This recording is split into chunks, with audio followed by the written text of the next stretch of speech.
আজ গল্প বলবো ভৈরবী বাবার গল্প। গল্পটা পাঠিয়েছে কুলিন গ্রাম থেকে সমীর বিশ্বাস। তাদের গ্রামে এক বাবা আছেন যার নাম ভৈরবী বাবা। সেটা গ্রামের লোকই নামটা দিয়েছিল। আর এই যে বাবার উত্থান, এই উত্থানের একটা সুন্দর কাহিনীও আছে, সেই গল্পই শোনাবো আজ। আজ থেকে প্রায় 25 বছর আগে ওই কুলিন গ্রামে এই ভৈরবী বাবার আগমন হয়। তখন যদিও এনার নাম ভৈরবী ছিল না, গ্রামের লোক পরবর্তীকালে এই ঘটনাচক্রে তার নাম ভৈরবী করে দিয়েছেন। আর সেটার কারণ আমরা জানবো এই গল্পটার মাধ্যমে। আজ থেকে প্রায় 25 বছর আগে ওই কুলিন গ্রামটা এতটা উন্নতি ছিল না, সেটা স্বাভাবিক ব্যাপার। তখনও সেই গ্রামে ইলেকট্রিক পৌঁছায়নি। এটা এতটাই যোগাযোগ বিচ্ছিন্ন একটা গ্রাম। গ্রাম ঢুকতেই অনেকটা অঞ্চল জুড়ে মাঠঘাটের ওপর দিয়ে রাস্তা।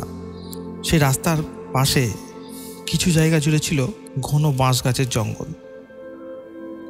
গ্রামের মানুষকে কিন্তু এই পথ দিয়েই যাতায়াত করতে হতো, কারণ সেটাই ছিল তাদের মেন রাস্তা। সারাদিন তো সমস্যা কিছু ছিল না সে রাস্তাতে যেতে, কিন্তু সন্ধ্যের পর থেকেই সে রাস্তা দিয়ে যাওয়া খুবই কঠিন হয়ে পড়তো, কারণ বাঁশ গাছ পুরো আকাশকে ঢেকে রাখে। সে কারণেই সেই জায়গাটায় অন্ধকার অনেক বেশি জমাট হতো। সময়টা ছিল অঘ্রাণ মাস, এবং সেই সময় চারিদিকে ধান খেতে সোনালি আলো যেন চকচক করছে। ধান পেকেছে, ধান কাটার সময়। সেই সময় সেই গ্রামে বাস করত নাড়ু এবং লক্ষ্মী দম্পতি। স্বামীর নাম নাড়ু, স্ত্রীর নাম লক্ষ্মী। তো তারা দুজনেই মাঠে কাজ করত, এবং সেখানে কাজ করার পর যাদের কাজ করতো তাদের বাড়ি থেকে টাকা নিয়ে তারা সন্ধে বাজারে যেত, এবং বাজার থেকে তাদের দৈনন্দিন জীবনের যে সমস্ত দরকার জিনিসপত্র সেগুলো কিনে বাড়ি ফিরত এবং রাতে রান্না করত। সকালে রান্না করে খেয়ে আবার তারা বেরিয়ে পড়তো কাজে। ছেলেপুলে তাদের হয়নি তখনও। এরকমই একদিন কোনো একটা জায়গায় তারা মাঠের কাজ শেষ করে বাড়ি ফিরে ফ্রেশ হয়ে দুই স্বামী স্ত্রী মিলে সেই জমির মালিকের বাড়ি যায়, এবং সেখান থেকে টাকা নিয়ে তারা বাজারে যায়, এবং বাজার থেকে তাদের দৈনন্দিন জিনিস নিয়ে ফিরতে ফিরতে একটু লেট হয়ে গেছিল। তারা মোটামুটি 8টার মধ্যে রান্না বান্না চাপিয়ে দেয় বাড়িতে, কিন্তু সেদিন কি প্রায় 7:30 হয়ে গেছিল বাজারের মধ্যে। তো বাজার থেকে যখন তারা ফিরছিল, তাদেরকে যথারীতি ওই বাঁশ বনের পথ দিয়ে ফিরতে হবে। তারা যখন ওই বাঁশ জঙ্গলের ভিতরে প্রবেশ করলো, তারা নিজেদের মধ্যেই গল্প করতে করতে হাঁটছিল। হঠাৎ করে তাদের মনে হলো যেন তাদেরকে কেউ অনুসরণ করছে। গ্রামের লোক একটু ভয় পেয়ে গেল। পিছন ফিরে দেখতে তারা কিছু দেখতে পায়নি, কিন্তু যখনই তারা সামনের দিকে আবার এগোতে থাকলো, তাদের মনে হতে থাকলো যে সত্যি কেউ যেন তাদেরকে অনুসরণ করছে। তো এই করতে করতে তারা ভয় পেতে পেতে প্রায় বাঁশবন পেরিয়ে বাড়ির রাস্তার কাছে চলে এলো এবং বাড়ি পৌঁছে গেল। দুজনে একটু ভয় পেয়ে গেছিলো, এবং তাদের মনে কিন্তু এটা লেগে গেছে যে সত্যিই কেউ ছিল। তারা হয়তো দেখতে পায়নি, কিন্তু তারা যেটা অনুভব করেছিল তাতে তাদের বিশ্বাস হয়ে গেছিল যে কিছু একটা হয়েছিল বা কিছু একটা ছিল সেখানে। যাই হোক, সেদিনকে গিয়ে তারা নিজেদের কাজকর্ম করে আবার রেগুলারই যেমন তাদের নিয়ম সেটা হয়, খাওয়া দাওয়া করে তারা শুয়ে পড়ে এবং সকালে উঠে আবার দৈনন্দিন কাজে বেরিয়ে পড়ে। পরের দিনকে যেই জমির মালিকের জমিতে কাজ করছিল তারা দুজনে, তো সেদিনকে লক্ষ্মীকে না নিয়ে গিয়ে নাড়ু একাই টাকা চাইতে গিয়েছিল, এবং সেই বাড়িতে একটা অনুষ্ঠান চলছিল। সেই বাড়ির ছেলের অন্নপ্রাশন ছিল, এবং সেই অনুষ্ঠান চলাকালীন যেহেতু একজন শ্রমিক বাড়িতে চলে গেছিল, তো বাড়ির বা জমির মালিক সেই নাড়ুকে ওইখানে বসিয়ে বেড়ে খাইয়ে দিয়েছিলেন। তো খাওয়া দাওয়া সেরে টাকা নিয়ে যখন ফিরছিল, তখন সেদিন 8টা বেজে গেছে। 8টা বেজে গেছে মার্কেট থেকে বেরোতে। তো যথারীতি সেই মার্কেট থেকে ফেরার পথে জঙ্গলের রাস্তা দিয়ে যখন হাঁটতে হাঁটতে যাচ্ছে, নাড়ুর কিন্তু প্রথমে মনে পড়েনি যে কালকে তারা কিছু অদ্ভুত জিনিস অনুভব করেছে এখানে।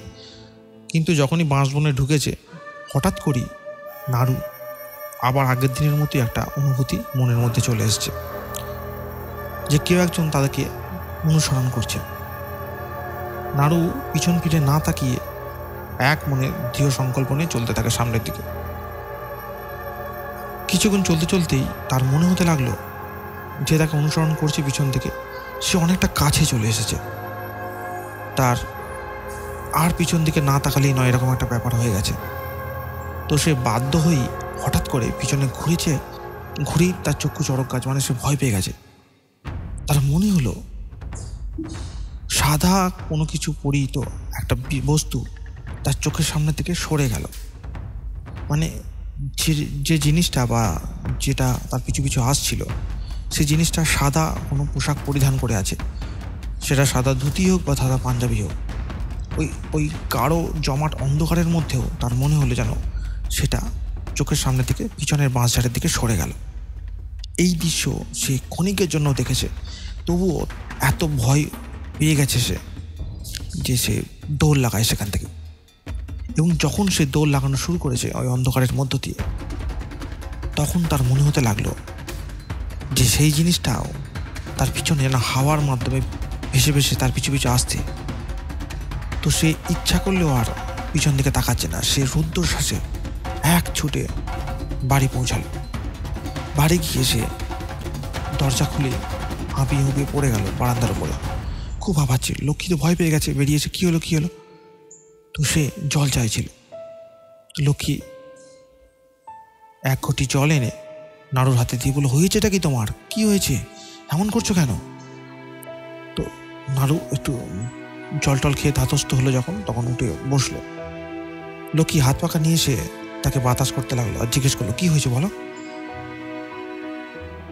নাড়ু কিছুক্ষণ ধাতস্থ হওয়ার পর বলল, কাল আমি আর তুমি আসার সময় যে জিনিসটা অনুভব করেছিলাম, আজ সেটা আমি দেখেছি। লক্ষ্মী ভয় পেয়ে গেছে। কি দেখেছো তুমি? কাল আমাদের পিছু পিছু কেউ একটা আসছিল, আমরা কিন্তু তাকে দেখতে পাইনি। আজ আমি দেখলাম একটা সাদা পাঞ্জাবির মতো কিছু একটা পড়ে আছে, আর ও হাওয়ায় ভাসছে। ও আমাকে তাড়া করেছিল, আমি আজ মরে যেতাম। লক্ষ্মী হাওয়া করে কান্না শুরু করে দিল। নাড়ুকে ঘরে নিয়ে গিয়ে মাথায় গা হাতে জল দিয়ে তাকে ঠান্ডা করার চেষ্টা করলো, এবং অনেকক্ষণ পর সে যখন স্বাভাবিক হলো, তারা দুজনে আলোচনা করতে লাগলো যে আমরা কোনোদিনও আর সন্ধ্যের পর ওই রাস্তা দিয়ে আসবো না। আমাদের যা কাজকর্ম আমরা আগেই মিটিয়ে নেব। তো এই ঘটনা দু একদিন পরই গ্রামের আর একটি লোক ঠিক সেম দুর্ঘটনার মধ্যে পড়ল। সেই লোকটি প্রায় আধমরা হয়ে গেছে। নাড়ু যখন খবর পেল, লক্ষ্মীকে নিয়ে এসে তাদের বাড়ি দেখতে গেল। দেখলো লোকটি শুয়ে রয়েছে এবং গ্রামের অনেক লোক তাকে ঘিরে দাঁড়িয়ে রয়েছে। নাড়ু জিজ্ঞাসা করলো, কি হয়েছে? তাদের বাড়ির একজন কান্না করতে করতেই বলল যে ওই বাঁশ বাগানের ভিতর দিয়ে আসছিল একজন সাদা ধুতি পরা একটা লোক, নাকি তাকে তাড়া করেছিল। সাদা ধুতি পরা লোক তাড়া করেছে?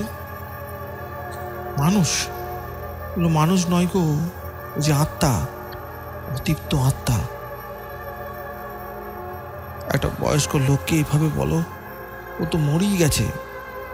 লোকটির নাম বনমালী। নাড়ু ভালো করে বনমালীর দিকে তাকিয়ে দেখে বনমালীর চোখ প্রায় কপালে উঠে গেছে, জিভখানা কিছুটা বেরিয়ে আছে। বড্ড ভয় পেয়ে গেছে বনমালী। তাকে জল দিয়ে ধাতস্থ করা হচ্ছে। গ্রামের একজন হাতুড়ে ডাক্তার আছে, সেই দেখছে। নাড়ু তখন তার ঘটনাটা গ্রামের দু একজনকে বলল যে সেও দু একদিন আগে এরকম একটা ঘটনার কবলে পড়েছিল এবং লক্ষ্মীও সেটা অনুভব করেছে। গ্রামে দু একদিনের মধ্যেই এই ব্যাপারটা এমন চড়া দিয়ে উঠল যে পুরো গ্রামের লোক ভয়ে শীতিয়ে গেল। সবাই চেষ্টা করলো সন্ধেবেলা বাঁশবন্দি আর কেউ আসবে না। চেষ্টা করতে লাগলো যে সন্ধ্যের আগেই তারা কাজ যেন গুছিয়ে ফেলতে পারে। গ্রামের বেশিরভাগ লোকই চাষবাস করে খায়।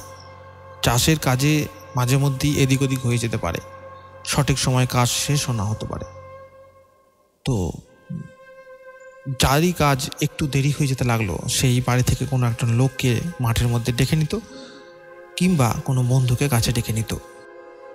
সেরকমই একদিন কি হলো, হরিপদ নামের একজন লোক গ্রামের একটি জমিতে জল দিচ্ছিলেন। জল নদী থেকে আসছিল। ছোট একটা জেনারেটর লাগানো রয়েছে, যেটা গ্রাম্য ভাষায় দমকল বলা হয়।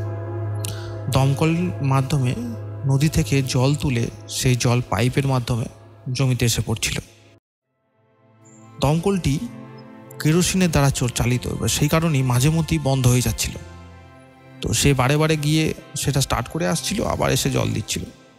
জমিটা অনেক বড় ছিল। এই করতে করতে মেশিন বারে বারে খারাপ হয়ে যাওয়ার জন্য তার কাজ 2 ঘন্টার কাজ 4 ঘন্টায় গিয়ে ঠেকল। যখন সন্ধে প্রায় হব তখনও তার কাজ বাকি রয়ে গেছে। জলের ব্যাপার, পুরোটা না দিয়ে সে বাড়ি ফিরতেও পারবে না। সে পাশের জমিতে থাকা, যিনি পাশের জমিতে কাজ করছিলেন, তিনি বাড়ি যাচ্ছিলেন। তো হরিপদ তাকে বলে দিল যে বাড়ি থেকে তার ভাইকে ডেকে দিতে, কারণ সন্ধে হয়ে যাচ্ছে, তার জলের কাজ শেষ করতে দেরি হবে। সে বলল ঠিক আছে, সে খবর বাড়িতে দিয়ে দেবে। তো হরিপদ চাষের কাজে এতটাই ব্যস্ত ছিল, তার মাথায় ছিল না যে সন্ধেটা অনেকক্ষণ আগেই হয়ে গেছে এবং বাড়ি থেকে কেউ আসেনি। তো সে যখন প্রায় কাজকর্ম শেষে পাইপ গোছাতে লাগলো, তখন তার হঠাৎ করে মনে পড়লো তাকে তো বাড়ি ফিরতে হবে ওই বাঁশবনের ভিতর দিয়ে, আর তার ভাই তো এখন এসে পৌঁছায়নি। তো হরিপদ তো ভয় পেয়ে গেল, তার হাত পা কাঁপতে লাগলো। কারণ গ্রামের মধ্যে যে রটনা বা ঘটনা শুনেছে, যেটা অ্যাকচুয়ালি ঘটেছে তার থেকে অনেক বেশি রটেছে। তো রটনাটা এমন জায়গায় পৌঁছেছিল যে যারা স্বচক্ষে যে জিনিসটা দেখেছিল, সেই ঘটনা মানে রং জল মিশিয়ে অনেক দূর পর্যন্ত পৌঁছে গেছে। তো সেই জল মেশানো রং মেশানো ঘটনাই হরিপদ শুনেছে। তো হরিপদ তখন থেকেই প্রায় মানে হয়ে গেছে, মানে হাফ মার্ডারের মতো, চোখ মুখ বিকৃত হয়ে গেছে তার, কারণ বাড়ি থেকে কেউ এসে পৌঁছায়নি। যাই হোক, পাইপ গুছিয়ে সে জেনারেটরটা, তখন কি হতো, ওই যেখানে জল সেচ করা হতো ওই নদীর ধারে ধারে একটা করে কুঠুরি করা থাকতো। সেখানে যাদের জমি রয়েছে তারা বসে বসে জমি পাহারাও দিয়ে, তো তাও খাওয়া দাওয়া করতো, সময় কাটাতো। মানে একটা ছোট জায়গা করা থাকতো, মাচার মতো একটা ছোট কুঠুরির মতো করা থাকতো।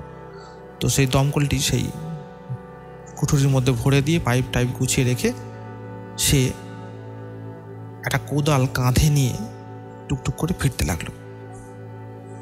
বাঁশবনের কিছুটা আগে আসতে আসতেই তার রাম নাম জপা শুরু হয়ে গেল। বাঁশবনে ঢোকার আগে থেকেই তার হাত পা কাঁপতে শুরু করলো। সে তখনও পর্যন্ত না কোনো কিছু দেখেছে, না কিছু আওয়াজ পেয়েছে। বাঁশবনে ঢুকি তার প্রথমই ইচ্ছে হলো দৌড় লাগায়। সে কোনো কিছু না ভেবেই একটু হন্তদন্ত হয়ে হাঁটতে শুরু করলো। অন্ধকার, আর বলেছি বাঁশ বাগান জমাট অন্ধকার হয়, কারণ আকাশ দেখা যায় না। তো একটু সন্ধে হলেই যেন ওখানটা বেশি সন্ধে হয়ে যায়, একদম রাতের মতো লাগে, চারিদিক ফাঁকা।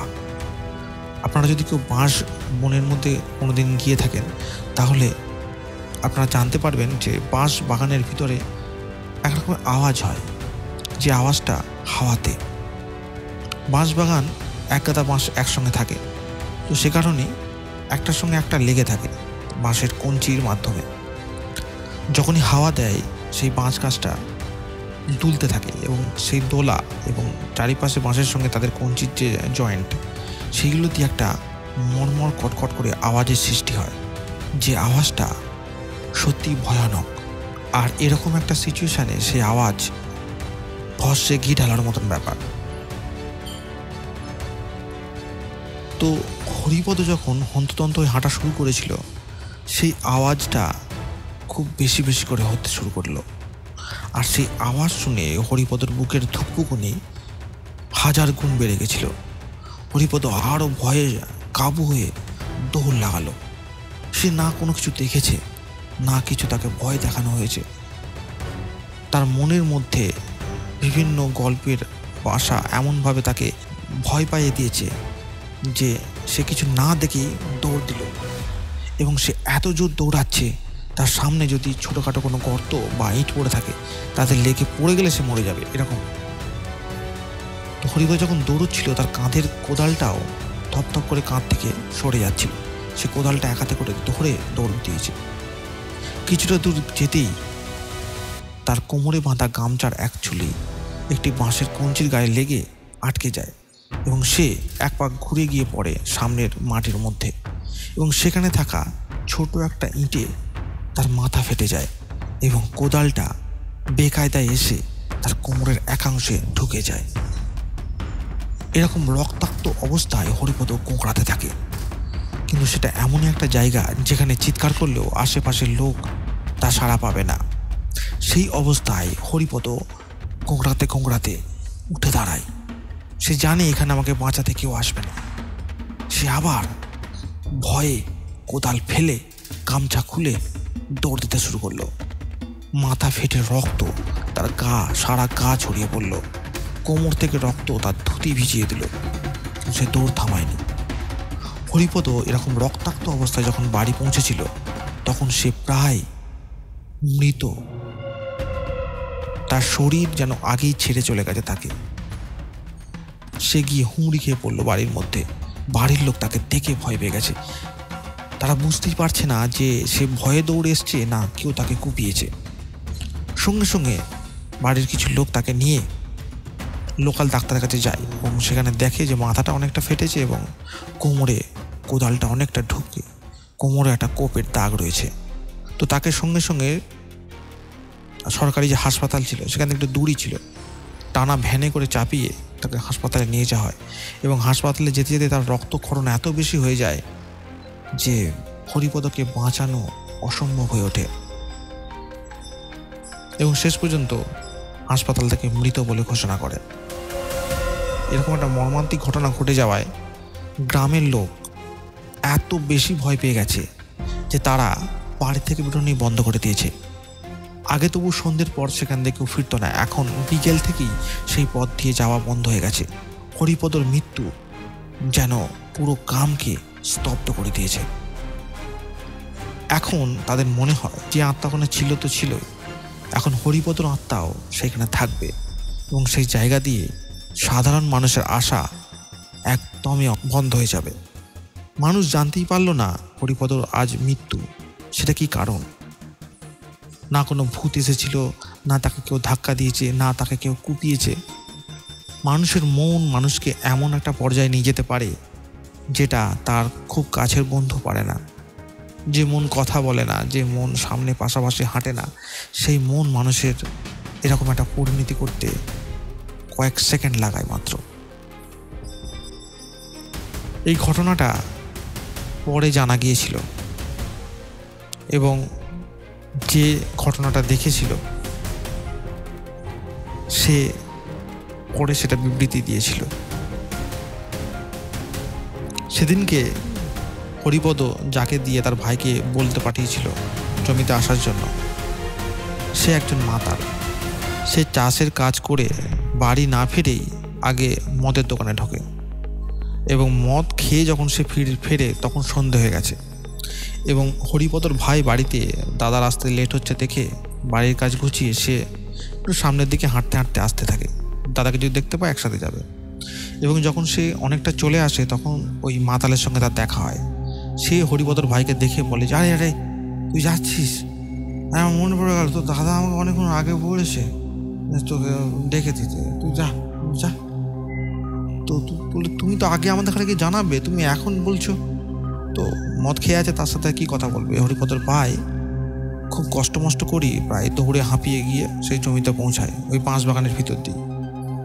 কিন্তু হরিপদর ভাই যে মুহূর্তে ওই জমির কাছে পৌঁছেছিল সেই সময় হরিপদ ওই কুঠুরির মধ্যে ওই দমকল এবং পাইপ গুছিয়ে রাখছিল, সে কারণে তাকে দেখতে পায়নি, এবং সে হরিপদর থেকে অনেকটাই ছোট, এবং সে আরও ভয় পেয়ে গেছে যে দাদা তাহলে হয়তো বাড়ি ফিরে গেছে। সে আবার জমি থেকে যখন ঘুরে বাঁশ বাগানতে আসতে থাকে দেখে বাঁশবাগানে ঢোকার আগেই সে ভয় পেয়ে যায় যে এখানে আমি যেতে পারবো না। সে তখন কি করে, বাজারের দিকে ছুটে চলে যায়। বাজার থেকে যদি কেউ বাড়ি আসে তার পিছু পিছু সে বাগান দিয়ে আসবে। অনেকক্ষণ দাঁড়ানোর পরে যখন সে বুঝতে পারে যে কেউ আসছে না এবং আস্তে আস্তে সন্ধে বাড়ছে, রাতের দিকে যাচ্ছে, তো সে ভয় পেয়ে যায়। সে কি করবে? সে কিছুক্ষণ পর দাঁড়িয়ে থেকে ওখান থেকে দৌড় শুরু করে। সে যখন দৌড়ে দৌড়ে আসে, দেখে যে অনেকটা দূরে কেউ একজন চিৎকার করছে এবং সে তার ভয়ে আরও বেশি ভীত হয়ে গিয়ে দৌড় শুরু করে। কিন্তু কিছুক্ষণ সে চিৎকার শোনার পর সে বুঝতে পারে গলাটা তার খুব চেনা, কারণ সেই সময় হরিপদ পড়ে গিয়ে চিৎ ঘোংরাচ্ছিল। সে অনেকক্ষণ পর বুঝতে পারে সেটা তার দাদার গলা, কিন্তু অন্ধকারে সে কিছু দেখতে পায় না। সে সেই গলার স্বর অনুসরণ করে ছুটতে থাকে। হরিপদ ততক্ষণে ওখান থেকে উঠে ছুটতে শুরু করেছে। তো সেই গোংড়াতে চেঁচাতে ছুটছে, তার ভাইও তার পিছু পিছু ছুটছে। কিন্তু ভাই ওইখানে ছোটাকালে না কাউকে দেখেছে দাদাকে মারতে, না কোনো আত্মাকে দেখেছে তাকে ভয় দেখাতে। সে দাদাকে অনুসরণ করে করেই বাড়ি পৌঁছে গেছে এবং গিয়ে দাদাকে নিয়ে তখন হাসপাতালে যায় এবং পরে সে ঘটনাটা বলে যে আমি কাউকে দেখিনি, আমি দাদার পিছনেই ছিলাম। ঘটনাটা এমন একটা জায়গায় পৌঁছালো, হরিপদ মারা যাওয়ার পর ওই জায়গাটা আরও বেশি অভিশপ্ত হয়ে গেল এবং সেখান দিয়ে সন্ধেবেলায় যেই আসে না কেন সেখানে একটা গোঙানির আওয়াজ শোনা যেতে শুরু করলো। আর মাঝে মধ্যেই ওই সাদা ধুতি পাঞ্জাবি পরা লোকটি এখানে ওখানে দাঁড়িয়ে থাকতে দেখা যেতে লাগলো। তো এরকম একটা অবস্থাতে যে বাঁশ গাছ না রেখে সেখানটা ফাঁকা করে দেওয়ার ব্যবস্থা করা, তো তারা ঠিক করলো গ্রামের সব লোক গিয়ে বাঁশ কাটা শুরু করবে এবং 1 সপ্তাহের মধ্যে পুরোটা ফাঁকা করে দেবে এবং সেই বাঁশ নিয়ে গিয়ে নদীর চরে একটা ব্রিজ বানাবে। চাষের কাজের জন্য নদীর এপার ওপার করতে হয়, তো সেই কারণে মানুষ, নদীতে বেশি জল নেই যদিও, তো জলের উপর দিয়ে যেতে হয়, তো সেই বাঁশ নিয়ে জলের উপর দিয়ে একটা ব্রিজ বানিয়ে রাখবে, বাঁশের ব্রিজ। তো এরকম ঠিক করায় গ্রামের লোক একটা দিন ঠিক করে সবাই মিলে বাঁশ কাটতে শুরু করলো। তারা আগেও অনেকবার বাঁশ কেটেছে সেখান থেকে নিজের কাজের জন্য, কারো বাড়ির ঘর ঠিক করার জন্য বা কারো চাষের কাজের জন্য, তখন কিছু হয়নি। কিন্তু আজ যারা যারা বাঁশ কেটেছে ওই জঙ্গল সাফ করার ইচ্ছা নিয়ে, সকলেই সন্ধ্যের পর থেকে তারা সকলেই অসুস্থ হয়ে পড়ল। প্রত্যেকেই জ্বরে ভুগতে শুরু করলো। সেই জ্বর সাংঘাতিক জ্বর। গ্রামের অর্ধেক লোকের এই অবস্থা। একটা মাত্র হাতুড়ে ডাক্তার সারা গ্রাম ঘুরে ঘুরে চিকিৎসা করতে শুরু করলো। গ্রামের মোড়লরা আবার মিটিং বসালো যে ওই বাঁশ গাছে হাত দেওয়া যাবে না, কারণ ওই জায়গাটা যা হয়ে গেছে, এখন আমরা যদি ওখানে কিছু করতে যাই তাহলে পুরো গ্রাম ধ্বংস হয়ে যাবে। জ্বরের কবলে পড়ে গ্রামের অর্ধেক লোক এতটাই অসুস্থ হয়ে গেল যে গ্রামে কাজকর্ম বন্ধ হয়ে গেল এবং সেই জ্বরের কবলে 2-1 মারাও গেল। এরকম একটা পরিস্থিতিতে গ্রামে হুলুস থুলুস বেজে গেল। না তারা কিছু করতে পারছে, না সেটাকে ঠিক করতে পারছে, না সেখান থেকে পালাতে পারছে। এই রকম রুদ্ধশ্বাস একটা পরিস্থিতিতে আবির্ভাব হলো আমাদের ভৈরবী বাবার। ভৈরবী বাবা একটা বট গাছের নিচে বসে আছেন। তো গ্রামের একটা লোক হঠাৎ চাষের কাজ করে ফেরার সময় দূর থেকে দেখে যে বট গাছের নিচে কেউ একজন বসে রয়েছে। দুপুরে কাজ করাকালীন সবাই মাঝে মধ্যে একটু বিশ্রাম নেওয়ার জন্য বটের ছায়ায় গিয়ে বসে। তো লোকটি যখন সেখানে বিশ্রামের জন্য যায়, গিয়ে দেখে যে সাধুটি বসে রয়েছে। সাধুটিকে দেখে সে প্রণাম করে বলে, বাবা আপনি কখন এলেন? বাবা বলে যে আমি অমুক জায়গায় ছিলাম, এখন এখানে এসেছি, এখানে কিছু একটা সমস্যা হচ্ছে। তো লোকটি ভয় পেয়ে গেছে। হ্যাঁ বাবা, আপনি ঠিকই শুনেছেন, আমাদের গ্রাম তো অনেক লোক মারা গেছে, আমাদের গ্রাম পুরো ভয়ে সিটিয়ে গেছে, কাজকর্ম বন্ধ হয়ে গেছে, অনেক লোক একা হয়ে গেছে, পরিবার কমে গেছে, অনেকে গ্রাম ছেড়ে চলে গেছে। তো বলছে তোদের গ্রামে যে ঘটনাটা ঘটেছে সেটা আমি ঠিক করতে পারবো। তো এইরকম একটা আশার আলো হঠাৎ করে দেখতে পেয়ে সেই লোকটি গ্রামে এসে সবাইকে জানায় এবং গ্রামের মোড়ল সহ সবাই মিলে সেই বাবার কাছে যায়। তো বাবার আদেশ অনুসারে তারা একটা কাজ করে। বাবা তাদেরকে একটা কথা বলে যে ওই যে তোরা আত্মার যে উৎপাত হচ্ছে সেটা ওই বট গাছের জন্য হচ্ছে। সেই বট গাছে নাকি এই গ্রামের একজন গলায় দড়িতে মারা গিয়েছিল, আর সেটা এই গ্রামের জামাই, এবং সেটা মরেছিল এই গ্রামের জন্য। গ্রামের লোক তখন বলছে, আরে এরকম তো কোনো ঘটনা ঘটেনি, যদি হতো সেটা তো আমরা জানতে পারতাম। কিন্তু বাবা বলে, না, এরকম ঘটনা ঘটেছে, তো গ্রামে তোরা পুরনো লোকদের কাছে দিয়ে কথা বল, দেখ জানতে পারবি। তো সেটা নিয়ে মিটিং বসে যে কবে এরকম ঘটনা হলো, কোন লোক গিয়ে, গ্রামের লোক গিয়ে ওখানে গিয়ে গলায় দড়ি দিল। তখন গ্রামের একটা বুড়ো কান্নাকাটি শুরু করলো। সবাই তাকে জিজ্ঞেস করলো কি হলো। বয়স্ক লোকটা তখন বললো যে, হ্যাঁ বাবা ঠিকই বলেছে, এরকম ঘটনা ঘটেছে। গ্রামের বেশিরভাগ জমি মালিক একটা বড় পরিবার, আর সেই পরিবারটা গ্রামের উল্টো দিকে বাড়ি বাজারের ওখানে। সেই বাড়ির ছোট ছেলে গ্রামের বৃদ্ধ লোকটির মেয়ের প্রেমে পড়ে, এবং সে মাঝে মধ্যেই জমি দেখাকালীন সেই বাড়িতে গিয়ে তাদের কাছে গল্পগুজব করতো এবং মেয়েটির সাথে অনেকক্ষণ কথা বলতো। তো বৃদ্ধ লোকটি ভাবলো যে নিশ্চয়ই মেয়ের সঙ্গে তার আলাপ হয়েছে, যখন তার ভালো লেগেছে তো সে কথা বলে। আর সে বড় লোকের ছোট ছেলেটিও তাতে সায় দেয় যে হ্যাঁ, আপনার মেয়েকে পছন্দ, তো আমি বিয়ে করতে চাই, এবং আমি বাড়িতে সেটাও জানাবো, আপনারা বাড়ি থেকে কথা বলবেন। বৃদ্ধ লোকটি চুপচাপ থাকে এবং তাকে বলে দেয় যে আপনারা একটা 5 কান করবেন না, কারণ অনেকে ভাঙচি দিয়ে দিতে পারে। তো বৃদ্ধ লোকটি কাউকে না জানিয়ে এটা চেপে থাকে। বড় লোকের ছোট ছেলেটি মাঝে মধ্যেই তাদের বাড়িতে এসে থাকতো এবং মেয়েটির সাথে গল্পগুজব করতে করতে তার সঙ্গে একটা সম্পর্কে জড়িয়ে যায়, এবং সম্পর্কে জড়িয়ে যাওয়াকালীন তাদের সঙ্গে এমন কিছু হয়ে যায় যে কারণে মেয়েটি তাকে বিয়ে করার জন্য মরিয়া হয়ে ওঠে। এবং সেই সময় সেই ছোট ছেলেটি বাড়িতে জানায় যে আমি ওকে বিয়ে করব।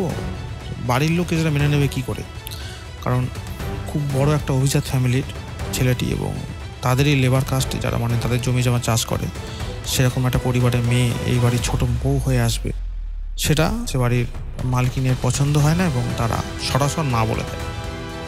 তো ছেলেটি কান্নাকাটি করতে করতে সে বৃদ্ধ লোকটির বাড়িতে এসে বৃদ্ধ লোকটি হাতে পায়ে ধরে মেয়েটিকে বিয়ে করার জন্য মরিয়া হয়ে ওঠে, কিন্তু কোনোভাবেই সে কাজটা সফল হয় না। এরকম পরিস্থিতিতে দুদিকেই কোনো ফল না পেয়ে মনের দুঃখে সেই বাড়ির ছোট ছেলেটা ওই বট গাছে এসে গলায় দড়ি দিয়ে মরে। তো গ্রামের লোক তখন জানায় যে যদি সেটা হয়েই থাকে সেটা তো অনেক আগের ঘটনা, তাহলে এত বছর পর হঠাৎ করে এরকম ভয় দেখানো শুরু হলো কেন? তো সাধু বাবা বলেন যে মারা যাওয়ার পর তার আত্মা এখানে ছিল না, তার আত্মা অন্য জায়গায় ছিল, কিন্তু হঠাৎ করে তার আত্মা এখানে আসে এবং তার সঙ্গে একটি মহিলা আত্মাও এসেছে। তখন সাধু বাবা বৃদ্ধটিকে জিজ্ঞেস করলেন যে আপনার মেয়ে এখন কোথায় আছে বলুন তো। তো বৃদ্ধটি কান্না করতে করতে বললেন যে মাসখানেক হচ্ছে তার মেয়েও শ্বশুর বাড়িতে গলায় দড়ি লাগিয়ে মরেছে, কারণ ছেলেটি মরে যাওয়ার কিছুদিন পরে জবরদস্তি বৃদ্ধটি তার মেয়ের বিয়ে দিয়ে দেয় অন্য জায়গায়। তো এত বছর মেয়েটির কোনো সমস্যা হয়নি, ওখানেই ছিল, বাপের বাড়ি কোনোদিনও আসতো না। কিন্তু হঠাৎ করে 1 মাস আগে হঠাৎ খোঁজ আসে যে মেয়েটা সংসার করতে চাইছে না, খুব কান্নাকাটি করছে, বাড়িতে অশান্তি করছে। জামাই সেটা এসে বলে বৃদ্ধকে। তো বৃদ্ধ বলে দেখো মেয়েটাকে আমি কি বলবো, আপনারা একটু ঠিকঠাক করে নিন। তো তার 2-1 দিনের মধ্যেই খবর পায়, তারা যায় এবং গিয়ে দেখে মেয়ে ঘরের মধ্যেই ফাঁস লাগিয়ে আত্মহত্যা করেছে। এবং ঠিক তার পরের দিন থেকেই এই বাঁশ বাগানে এরকম উৎপাত শুরু হয়। সাধু বাবা বলেন যে এই বাঁশ বাগানে প্রথম চাষের কাজে ওই বড়লোক বাড়ির ছোট ছেলে এসেছিলেন, এবং সেখানেই ওই বৃদ্ধর মেয়েকে দেখতে পেয়েছিলেন, এবং তাদের আলাপ এই বাঁশ বাগানেই হয়। আর সেই কারণেই প্রত্যেক সন্ধ্যায় সেই মেয়ে আর এই ছোট ছেলে এই বাঁশ বাগানে এসে কথা বলতো। আর সেই সময় এখান দিয়ে যারাই যেত তাদেরকে ছুট কাটিয়ে এই বাঁশ বাগান থেকে বের করে দিত, যাতে তাদের ডিস্টার্ব কেউ না করে। তো তারা বলল যে আপনারা ওই বট গাছে কোনো একটা মূর্তি স্থাপন করে পুজো শুরু করুন, এবং সেখানে আমি থাকবো। সাধু বাবার এই আদেশে গ্রামের লোক একটা দিন ঠিক করে সেখানে কালী পুজো শুরু করলো। মা কালীর আরাধনায় গ্রামে আবার সুখ শান্তি ফিরে এলো। গ্রামের লোক এই অতৃপ্ত আত্মার উৎপাত থেকে মুক্তি পেল এবং গ্রামে ওই ভৈরবী বাবার একটা স্থান হয়ে গেল। গ্রামের মানুষ যখনই কোনো দুঃখ দুর্দশায় পড়ে, যখনই কোনো বড় সিদ্ধান্ত নিতে হয়, সবাই এসে ওই ভৈরবী বাবার কাছে আশ্রয় নেয়, তার কাছ থেকে সিদ্ধান্ত নেয় এবং সত্যি করে তাদের কাজ সাকসেসফুলি হয়। তো সেই বাবার অনেক বয়স হয়ে গিয়েছিল এবং বছর খানেক হচ্ছে মারা গেছেন। তো সেই ঘটনায় আজ আপনাদের শোনালাম। তো গল্পটি কেমন লাগলো অবশ্যই জানাবেন, এবং আপনার কাছে যদি এরকম কোনো গল্প থেকে থাকে অবশ্যই আমাকে মেল করতে পারেন। তো দেখা হচ্ছে নেক্সট কোনো এপিসোডে এরকম কোনো গল্প নিয়ে, যেটা আপনারও হতে পারে। ভালো থাকবেন, সুস্থ থাকবেন। ধন্যবাদ।